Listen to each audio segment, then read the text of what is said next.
सपना पूरा कर दऊ महादेव गे। मने मने महानन देव तोरा पति देव रे। जे हो तोर सपना पूरा कर दऊ महादेव गे। मने मने महानन देव तोरा पति देव रे।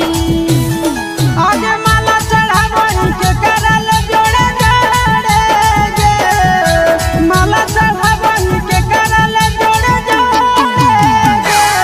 छोड़ा शिव से मंगाही तोरे रे। छोड़ा शिव से मंगाही तोरे रे।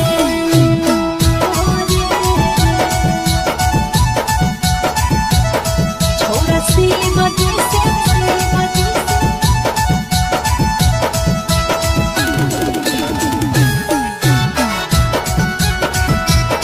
छोड़ा शिव से मंगाही तोरे रे।